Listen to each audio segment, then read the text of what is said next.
আসসালামু আলাইকুম। আমি ফরাজি লিটন এতিম। আশা করি সবাই ভালো আছেন। আলহামদুলিল্লাহ, আল্লাহর অশেষ রহমতে আমরাও খুব ভালো আছি। তো আজকে 16ই ডিসেম্বর, কুত্তালিকের আমলে আমরা সচরাচর এভাবে মন খুলে করতে পারি নাই স্বাধীনভাবে। তো যেখানেই যেভাবে ছিল তাদের এক প্রকার যেরকম কাঙালিদেরকে যেরকম খাবার দেওয়া হয় সেভাবেই দেওয়া হতো, কিন্তু আমরা সেই জিনিসটাকে মোটিফাই না করে আমরা নিজেদের চেষ্টায় যেভাবে পিকনিকের আয়োজন করা হয় সেভাবেই নিজেদের চেষ্টায় সবাই মিলেমিশে একটা আয়োজন করলাম। মানে এটা একটা আনন্দ। আর এই যে 16ই ডিসেম্বর দিবসটা, এটা আসলে কোনো নেতার মৃত্যু দিবস, কোনো স্বাধীনতার দিবস এরকম আসলে বিষয় না। প্রধান স্বাধীনতা দিবস হলো 22শে ডিসেম্বর, যখন গোটা বাংলাদেশ স্বাধীন হয়েছিল 22শে ডিসেম্বর। তো এটাকে আসলে ইন্ডিয়ার এটাকে মোটিফাই করে ইন্ডিয়া এই 16ই ডিসেম্বরের স্বাধীনতাটা ওরা আবিষ্কার করছে, আর সেটা সম্পূর্ণ কুত্তালিকের ঘাড়ের উপরে ভর কইরা। তো আমরা যারা 16ই ডিসেম্বর পালন করি, আসলে 16ই ডিসেম্বরে আমরা সবাই যে যেখান থেকে পারি মিলেমিশে পিকনিকের আয়োজন করব। 22শে ডিসেম্বর হচ্ছে আমাদের স্বাধীনতা দিবস, সেটা আমাদেরকে মনে রাখতে হবে।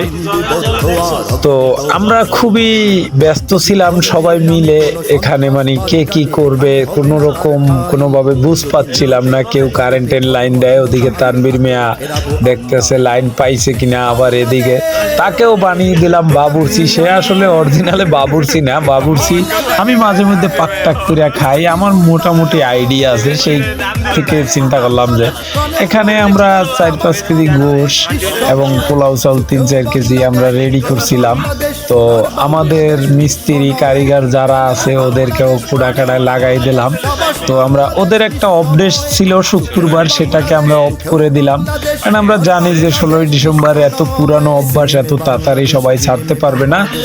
তাই নিজেদেরকে কিভাবে চেঞ্জ করা লাগে ওদেরকে সাথে নিয়ে একটু চেঞ্জের তালে থাকি। তো একটা বিষয় দেখলাম, সারা রাতভর সব জায়গায় গান বাজলেও বঙ্গবন্ধুর গান বাজানোর মতো সাহস কেউ পায় না, আর কেউ ভবিষ্যতে পাবে এরা আমার জানা নাই। আশা করি আমি ভবিষ্যতে কেউ এটা আর কখনোই করতে পারবে না। তো সেখান থেকে আমরা বিভিন্ন দেশের গান, বঙ্গবন্ধুর গান ছাড়া বিভিন্ন দেশের গান আছে, সেগুলো যদি আমরা ব্যবহার করি তাহলে সবচাইতে বেটার হবে এবং ভালো হবে।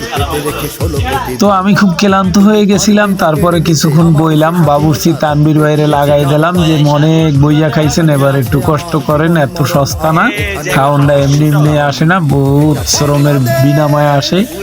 তো আর গুলায় গোষ্ঠ ধুইয়া ছোট ছোট পিস করে আমরা এখানে সর্বমোট পাবলিক হচ্ছে মাত্র 20 জন। এই 20 জনের আয়ত্তে যতটুকু সম্ভব ততটুকুই তৈরি করছি। তো এখানে নিজেদের মতন। তো এই শুক্রবারের অফডেটা আজকে অফডে হইল আমাদের। তো খুবই ভালো লাগলো। আসলে সম্পূর্ণ বিষয়টা হলো একটা মজার। এখন অনেকে বলবে কি যে নিজে হয়তো ঢাকায় গিয়ে ভালো আছে আর আনন্দ উল্লাস করে, তার মিস্ত্রি লোকজন নিয়ে সব সময় খাওয়া দাওয়া করে, হয়তো আমার আপনজনরা মনে হয় দুঃখে থাকবে। আসলে না ভাই, আমরা এতটা ক্যাটাগরির মানুষ, যেটা আমি চাই সব সময় ব্যক্তিগতভাবে, কিনা কিরকম চায় আমি সেটা জানি না, কিন্তু আমি চাই ব্যক্তিগতভাবে আপনজন খুশি থাকলেই আমি খুশি। তাই আমি কালকে রাত্রে আমার মাকে বিকাশ করে দিয়ে বললাম, তোমার 3টা মেয়ে 3টা জামাই নাতিপুতি সহ সবাইকে নিয়ে কালকে ভরপুর অনুষ্ঠান করে তোমরা খেয়ে নিবে, আর আমি আসতে পারবো না, আমার ঝামেলা আছে। তো আমি মাকে দিয়ে রাত্রে আমি সিদ্ধান্ত নিই নাই, কিন্তু আগে থেকে বলা ছিল যে এরকম এই দিন বন্ধ রাখলে, শুক্রবার যদি কারখানা খোলা রাখোস, তোরা সবাই কাজ করোস, তাহলে 16ই ডিসেম্বরে বন্ধ রাখবো, আর যে কোনো একটা কিছু করা হবে, এতটুকু নিশ্চিত থাক। তো আমি সেক্ষেত্রে ঘুমিয়ে গেছিলাম। তো সকালবেলা আমার কারিগর সহ একজন আইসা চুল টানে, পাও টানে, হাত টানে, কেউ ডাকে, ওদের যন্ত্রণা আর টিকতে পারলাম না। পরে উঠলাম, ঘুম থেকে উঠে ওদেরকে 4000 টাকা দিলাম যে গরু গোশ নিয়ে আমি 3-4 কেজি আর পোলাও চাল নিয়ে আয়, আর বাকিটা আমি দেখতে আসি কি পিঠে কি যা লাগে, আমি ফ্রেশ হয়ে বের হয়ে নিয়ে আসতেছি। তো আসার পরে আমরা সবকিছু রেডি করে মশলাটা কষাইছিলাম, কিন্তু এখানে কেউ বোঝে না কোনটার পরের ধাপ কোনটা কি হবে। তো আমি অলরেডি একটা একটা করে সিরিয়ালে সবকিছুই দিলাম, দেওয়ার পরে খুবই ভালো লাগলো এবং মরিচটাও অনেক ঝাল হয়েছিল মাংসটায়, মানে কল্পনার বাইরে। তো এখানে অনেক দিন পর কাঠের রান্না তো, আর যদিও আমরা পোলাওটা পাক করছি কারেন্টে, কিন্তু মাংসটা আমরা কাঠে রাঁধছি, কারণ অনেক দিন আমি সম্ভবত 2 মাস 2.5 মাস আগে খুলনা থেকে কাঠের রান্না খেয়ে আসছি। তারপর থেকে আর কাঠের রান্না খাওয়া হয় না, হয় কারেন্টে না হয় গ্যাস, এরকমটাই। তো মানে আমার একটা শখ যে আজকে অনেকদিন পর কারেন্টের রান্না খেতে হবে না, অন্তত গোষ্ঠটা কাঠের রান্না খেতে পারবো। এই জন্য আমরা পরিপূর্ণ মতন পানি দিয়ে কষাইছিলাম। আবার এই যে লোকটা লাড়তে আছে, আসলে এই লোকটাই এই কাজের না।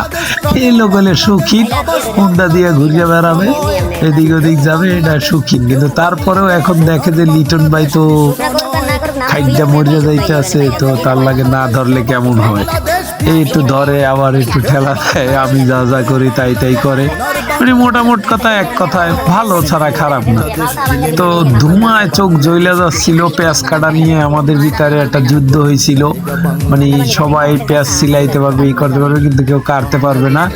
তাদের চোখ পুরায়, চোখ জ্বলে। অবশেষে আমি কাটলাম, পরে ফাঁকে আমি আসলাম। আবার পোলাও এখানে এক ডেকচি করে আমরা 4 ডেকচি পোলাও পাক করলাম, কারণ 1 ডেকচি পোলাও পাক করলে একটা ডেকচিতে পোলাও ধরে হাইয়েস্ট 1 কেজি কি 1.25 কেজি, কিন্তু আমরা চাউল আনছি 4 কেজি। এই জন্য আমরা 1 কেজি করে অল্প অল্প করে রান্না করলাম। রান্না করার পরে এখন তো বুঝতেছি না যে কিভাবে কতটুকু পানি টানবে, কতটুকু পানি দিতে হইবে। এটা তো মেয়েদের কাজ, আসলে এটা তো আমাদের কাজ না। কিন্তু আমরা সবাই দেখি যে কতটুকু দেওয়া যায়, কতটুকু রাখা যায়, কিন্তু কারেন্টেও না আবার আমাদের সাথে মন থেকে মেনে নেয় না। কোনো সময় পানি সব চুইয়া খাইয়া লায়, আবার কোনো সময় ছাইরা দেয়। কারেন্টের সাথে কি আর প্রেম প্রীতি চলে ভাই? ওদের সাথে যুদ্ধ চলে, কিন্তু কারেন্টের সাথে প্রেম প্রীতি করা সম্ভব না যে ও আমারে ক্ষমা করবে। তো অনেক সময় লড়াই দেখছিলাম, এরকম করে উঠাইয়া যে পরিমাণ থাকে, আমরা আর একটা হাঁড়িতে ডাল দিই।